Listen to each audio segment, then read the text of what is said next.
కొన్నిసార్లు మన టెండెన్సీ ఎలా ఉంటుందంటే, మనకి ఏది అక్కర్లేదో దానికి ఇచ్చేయడం మనం ఓకే, పర్లేదండి, దీనివల్ల నాకు ఉపయోగం లేదు కాబట్టి ఇచ్చేస్తున్నాను. But God never wants that.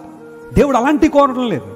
దేవునికి సమయం ఇచ్చినప్పుడు ప్రైమ్ టైం అంతా కూడా వ్యర్థమైన వాటి కోసం వినియోగించి, లోకానికి వినియోగించి, చివరిలో ఎక్కడో మిగిలిపోయిన 2-3 నిమిషాలు ఆయనకి ఇచ్చేద్దామంటే అక్కర్లా ఆ సమయం దేవునికి. ఉదయం లేచిన రాత్రి పడుకున్నదాకా ఇష్టానుసారం తిరిగేసి, రాత్రి పడుకున్న తర్వాత ప్రార్థన చేసి ప్రభువా నన్ను కాపాడేని దూతలు పెట్టాయంటే ఆ సమయాన్ని దేవుడు అంగీకరించేవాడు కాదు.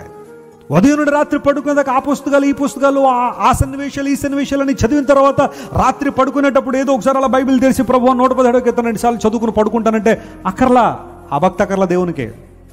దేవునికి ఇచ్చిన సంపాదన అంతా కూడా అటు ఖర్చు పెట్టి ఇటు ఖర్చు పెట్టి అన్నీ అయిపోయిన తర్వాత చివరి దానిలో 1000 రూపాయలు మిగిలితే దానిలో 100 రూపాయలు దశంభాగం అని కవర్లో పెట్టేసేస్తానంటే అక్కర్లాది.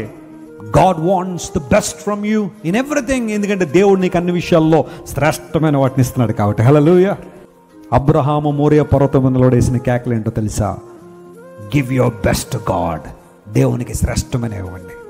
శ్రేష్టమైన సమయాన్ని, శ్రేష్టమైన తలాంతులు దేవునికి, నీ శ్రేష్టమైన వయస్సును దేవునికి.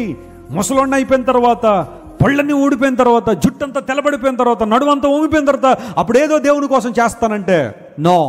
నీ యవ్వన బలాన్ని దేవుని కోసమే తమ్ముడు చెల్లె. యవ్వన కాలమున కాడి మోయితే నరునికి మేలు అన్నాడు దేవుని వాక్యంలో. నీకు మేలు జరగాలంటే మోయి కాడి మోయి, దేవుని కాడి మోయి. Download ShareChat.